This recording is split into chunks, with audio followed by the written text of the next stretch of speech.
નમસ્કાર, KTV news ગુજરાતીની વિશેષ રજૂઆત સાથે હું છું દીપક। તો નજર કરીએ કેટીવી ન્યૂઝ ગુજરાતીની વિશેષ રજૂઆત પર, કાર્યક્રમ પર।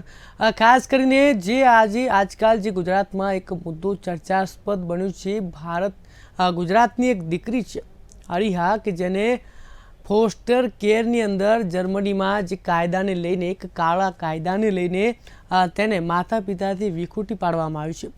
1 વર્ષથી અરીહા જર્મનીની ચાઇલ્ડ સર્વિસના કબજામાં લેવામાં આવ્યું છે અને જે જૈન ગુજરાતી માતા પિતા છે તે અથાગ પ્રયત્નો કરવા છતાં આજ દિન સુધી જે બાળકી છે તે માતા પિતાને સોંપવામાં નથી આવી। ગુજરાતભરમાં લોકો તેના સમર્થનમાં આવે છે, તેમના સમર્થનમાં રેલીઓ કાઢી રહ્યા છે। સેવ અરીહા નામના જે સ્લોગન છે તેની સાથે તેઓ રેલીઓ કાઢી રહ્યા છે। આ સિવાય સોશિયલ મીડિયામાં પણ આ મુદ્દો ચર્ચાસ્પદ બન્યો છે। તો આપણે આ જ મુદ્દે આજે જે બાળકી અરીહા છે તેના માતા પિતા સાથે વાતચીત કરીશું અને જે સામાજિક કાર્યકર્તા છે તેમની સાથે પણ આજે વાતચીત કરીશું। ખાસ કરીને જે પ્રકારે છેલ્લા 1 વર્ષથી અરીહા છે તે જર્મનીની જે ફોસ્ટર કેર છે તેની અંદર તેમને રાખવામાં આવી છે। આ બાળકીને પરત કેમ કરવામાં નથી આવતી, બાળકીના માતા સાથે આપણે વાતચીત કરીશું। ધારા શાહ જેઓ બાળકીના માતા છે અરીહાના, ભાવેશ શાહ કે જેઓ અરીહાના પિતા છે, અને આ સિવાય જે કાયદાકીય રીતે લડત આપી રહ્યા છે અને બાળકીના આપી રહ્યા છે તેવા સામાજિક કાર્યકર્તા યતિન શાહ, તેમની સાથે પણ આપણે વાત કરીશું કે ખરેખર મુદ્દો શું છે અને હજુ સુધી કેમ બાળકીને પોતાના માતા પિતાથી વિખૂટી રાખવામાં આવી રહી છે। પૂરતા પ્રમાણપત્રો આપવા છતાં બાળકીને માતા પિતાથી અલગ કરવામાં આવી રહી છે। આ મુદ્દે આપણે બાળકીના માતા પિતા છે કે જેઓ જર્મનીથી આપણી સાથે જોડાશે લાઈવ, અને આપણે સીધા તેમની સાથે વાતચીત કરીશું। તો આ જ મુદ્દા સાથે આપણી સાથે જોડાઈ ગયા છે જે અરીહા છે તેના માતા છે, તેમનું નામ છે ધારા શાહ। ધારા શાહનું સ્વાગત છે, અને ભાવેશ શાહ કે જેઓ બાળકી અરીહાના પિતા છે તેમનું પણ કેટીવી ન્યૂઝ ગુજરાતીમાંથી સ્વાગત કરું છું। આ સિવાય સામાજિક કાર્યકર છે યતિન શાહ કે જેઓ બાળકીના માતા પિતા સાથે ખડે પગે છે અને સરકાર, જે જર્મનીની સરકાર છે તેમની સામે લડત આપી રહ્યા છે કાયદાકીય। યતિનભાઈ શાહનું પણ હું સ્વાગત કરું છું। તો આપણી સાથે ત્રણેય મહાનુભાવો જોડાઈ ગયા છે અને આપણે આ જ મુદ્દે ચર્ચા કરીશું કે અરીહાને કેમ જર્મનીની અંદર એક પ્રકારે ફોસ્ટર કેરના નામે કેદ કરવામાં આવી છે આ બાળકીને, તેમના માતા પિતા હોવા છતાં। ધારા શાહ, આપનું સ્વાગત છે, જેઓ બાળકીના માતા છે, આપનું સ્વાગત કરું છું। બાળકીના પિતા જે છે તેમનું પણ સ્વાગત કરું છું, અને સામાજિક કાર્યકર્તા,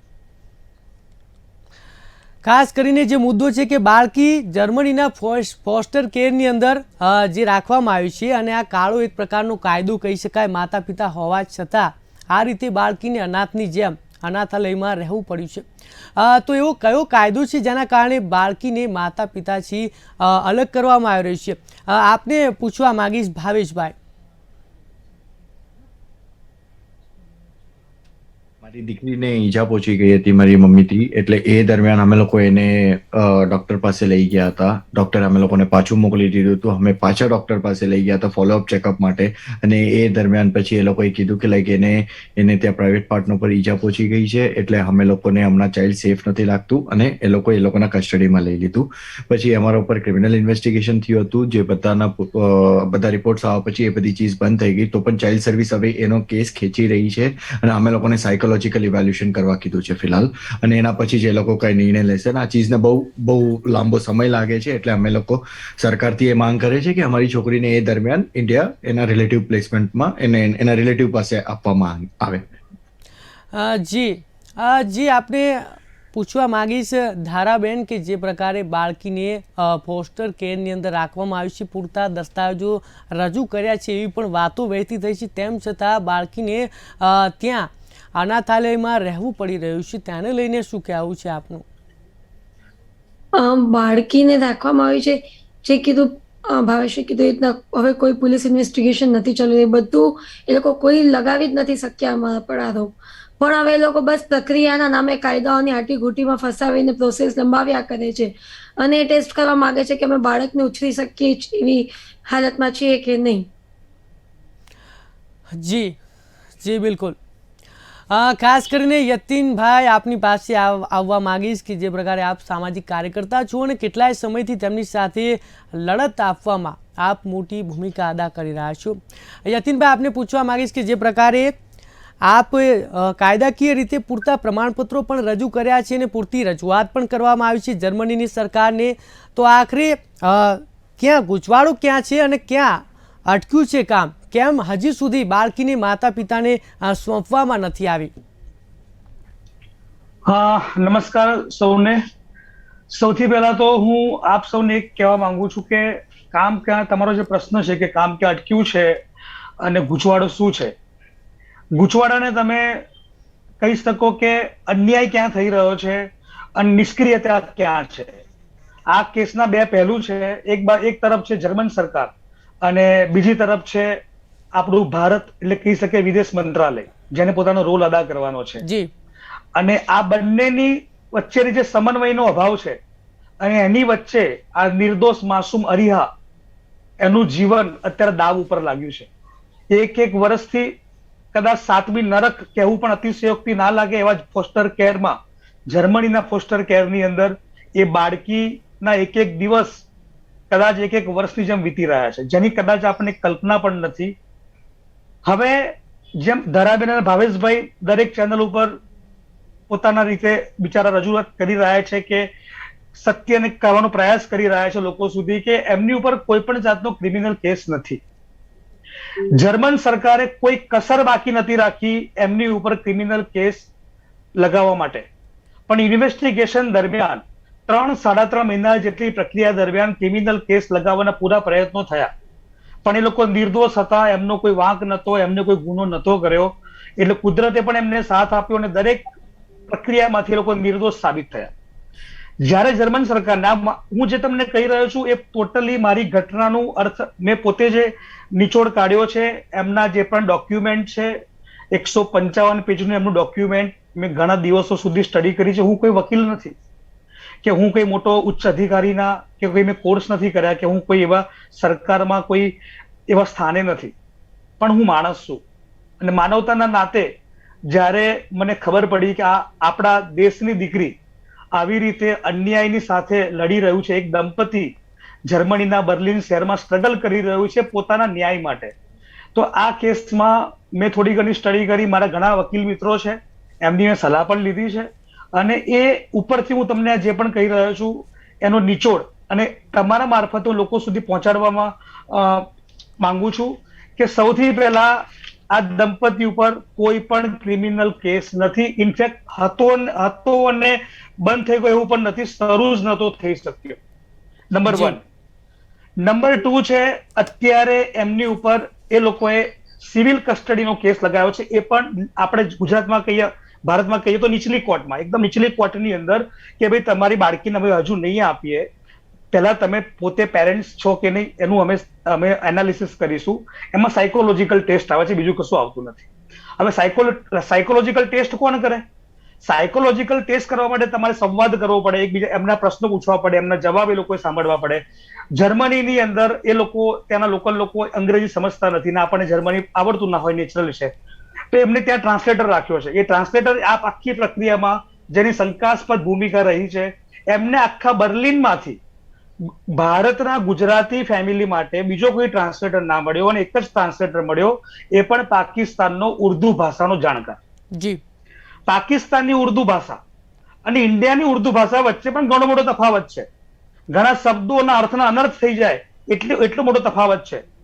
છતાં પણ એમને આજીજી કરી કે ભાઈ અમારું એસેસમેન્ટ ઉપર અમારી બાળકીનો આધાર છે, અમને મળશે કે નહીં, તો અમને એટલીસ્ટ અમે અમારી માતૃભાષામાં અમારી વાત રજૂ કરી શકીએ. માતૃભાષામાં ના મળે તો એટલીસ્ટ હિન્દી આપો, હિન્દી ના મળે તો એટલીસ્ટ કોઈ પણ ઇન્ડિયન આપો, પણ એટલીસ્ટ અમને પાકિસ્તાની ટ્રાન્સલેટર તો ના આપો.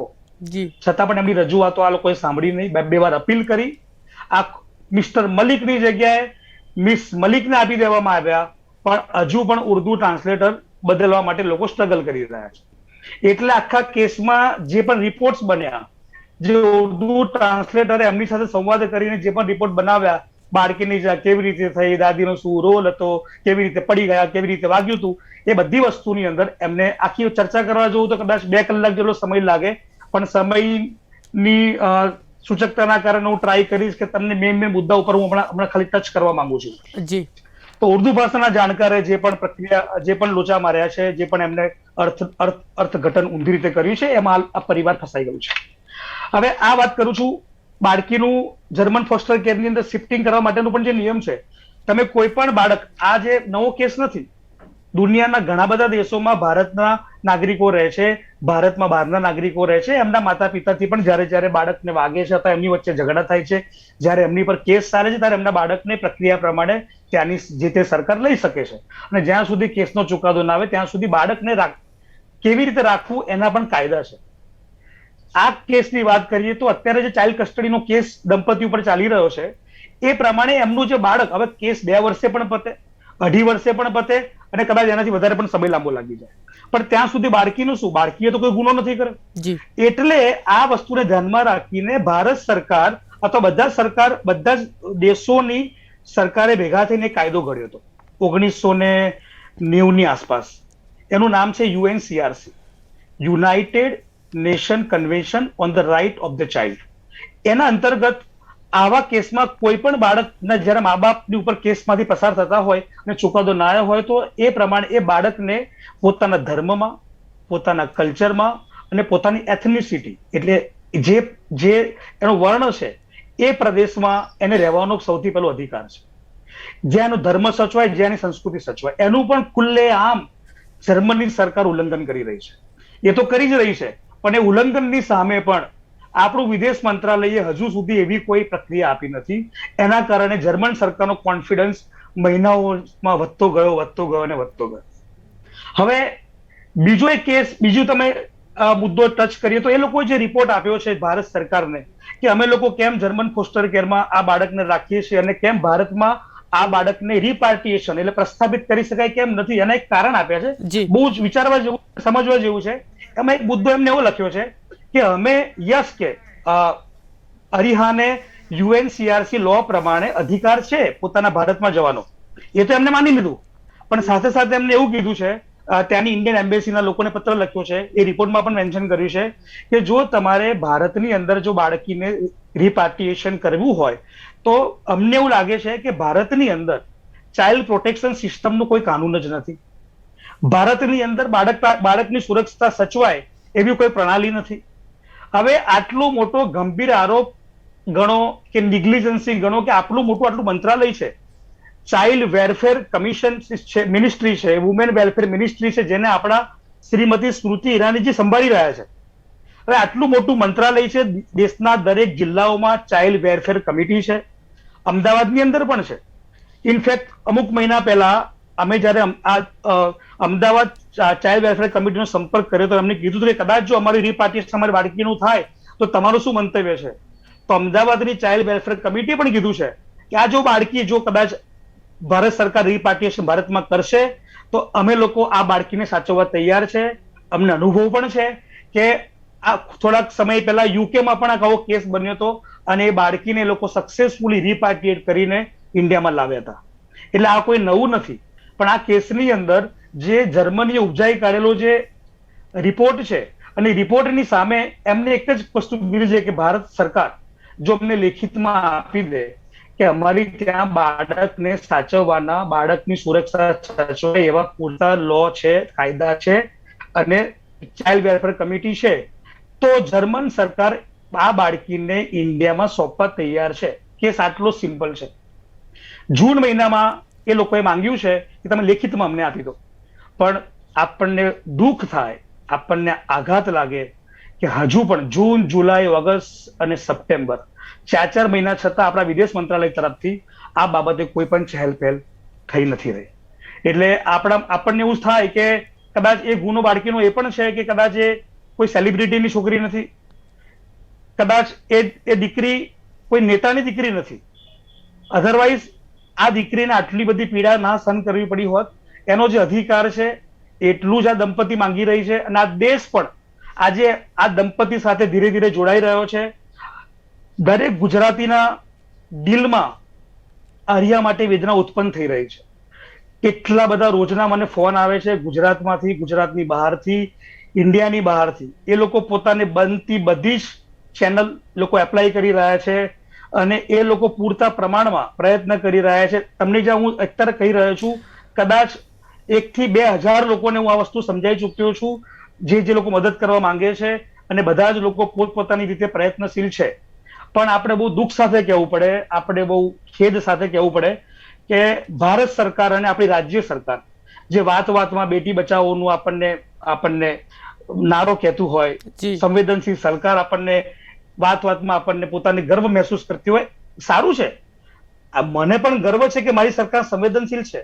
મને પણ ગર્વ છે કે મારી દેશની જે પ્રજાને પણ ગર્વ છે કે બેટી બચાવો નામનું અભિયાન આપણા દેશની અંદર બહુ સક્ષમ રીતે ચાલી રહ્યું છે.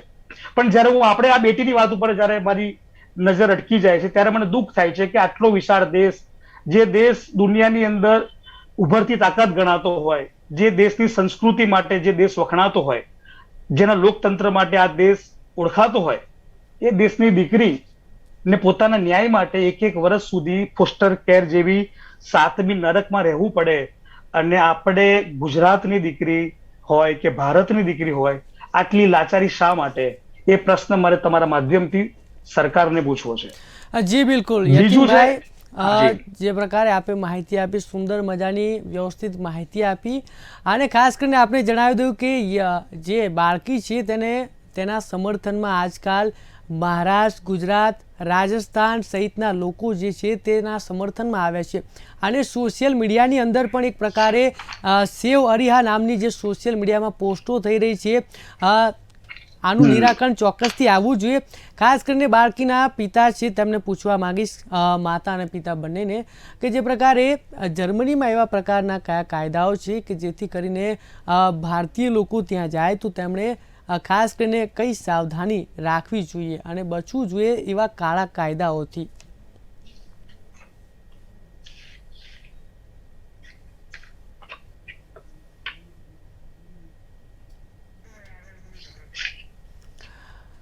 જી આપનો અવાજ નથી આવી રહ્યો, ટેકનિકલ કારણોસર. આપને ફરીથી પૂછવા માંગીશ કે જે પ્રકારે જર્મનીમાં એવા કયા કાયદાઓ છે જેના કારણે બાળકીના માતા પિતા છે આપણી સાથે, ધારા શાહ અને ભાવેશભાઈ શાહ. ધારાબેન અને ભાવેશભાઈ, આપને પ્રશ્ન પૂછવા માંગીશ કે જે પ્રકારે જર્મનીમાં જે ભારતીયો વસી રહ્યા છે અથવા જે ત્યાં વસવાટ કરવા માટે અભરકા સેવી રહ્યા છે, તો તેમને આપ કેવા પ્રકારની સલાહ આપવા માંગશો કે આવા કાળા કાયદાઓના સકંજામાંથી બચી શકાય?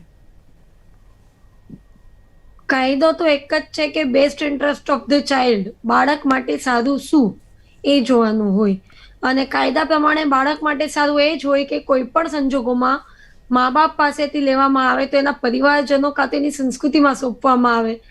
પણ જેમ યતીનભાઈ કીધું, બહુ ખેદથી કહેવામાં આવે છે કે આ કાયદાઓનું પાલન નથી થતું, અને અમે શાયદ એકલા છીએ, અમારી સાથે કોઈ છે નહીં, એટલા અમારો અવાજ નથી સાંભળવામાં આવતો. મારા અનુભવથી ભાષા આવડતી હોય તો બહુ ઓલું થઈ જતું, કેમ કે સૌથી પહેલા તો ત્યાં જ મોટો ગૂંચવાડો થઈ ગયો છે કે કોઈ આવી રીતના કોઈ એવા દેશમાં આવતું હોય જે અલગ લેંગ્વેજ હોય અને લેંગ્વેજ શીખીને આવતું હોય કે લેંગ્વેજ આવડતું હોય તો એ વધારે ઓલું થાય. કેમ કે તમે ડોક્ટરથી લઈને બધા જોડે વાતચીત કરવાના ટાઈમે તમને અગર ભાષા આવડતી હોય તો વધારે સારું પડે.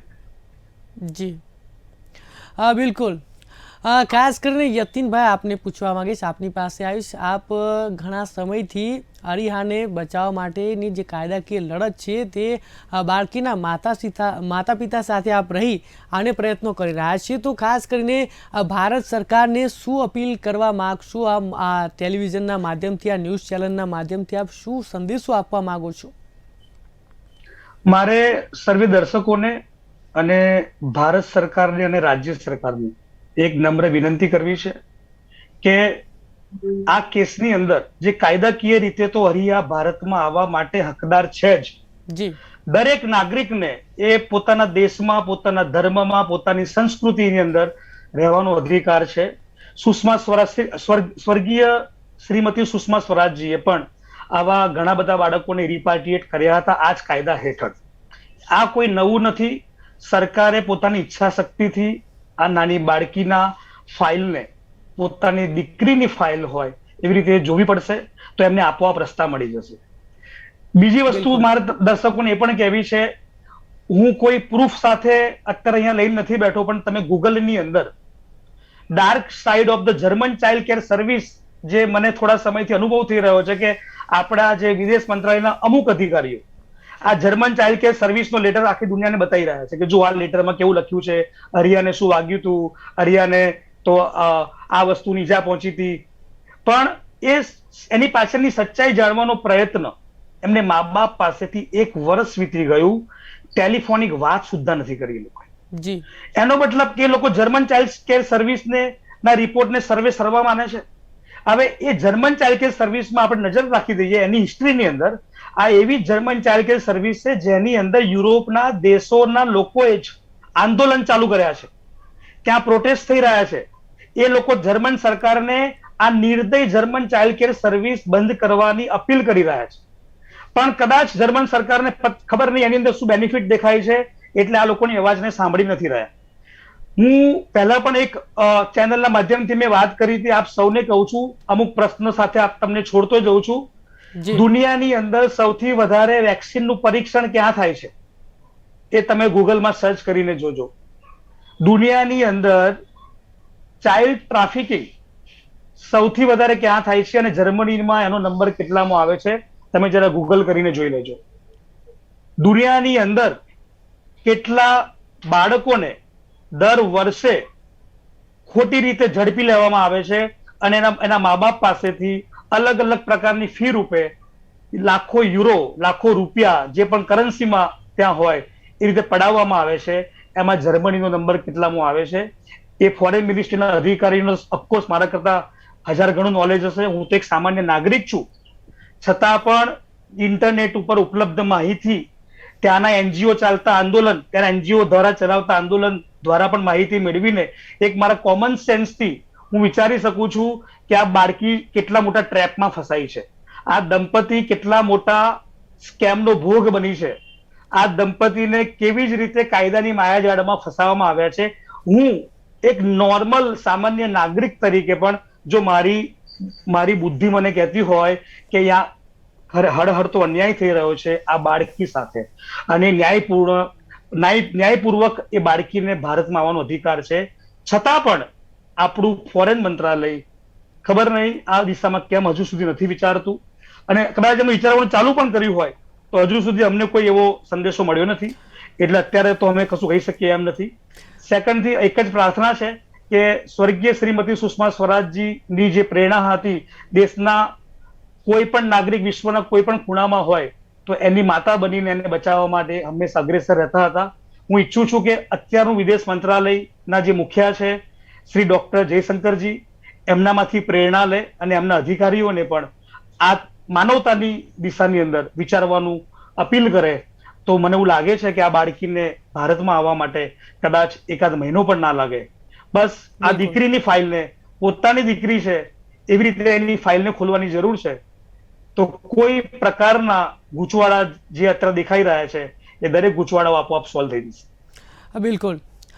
ખાસ કરીને યતીનભાઈ આપને પૂછવા માંગીશ કે અત્યાર સુધી બાળકી માટે કેવા કેવા પ્રકારના દસ્તાવેજો આપે રજૂ કર્યા છે અને કેવા પ્રકારના જે છે તે કાર્યવાહી જે કરી છે આપે સરકારને કહ્યું છે, જર્મની અને ભારત સરકારને કેવી રજૂઆતો કરવામાં આવી છે આપ તરફથી?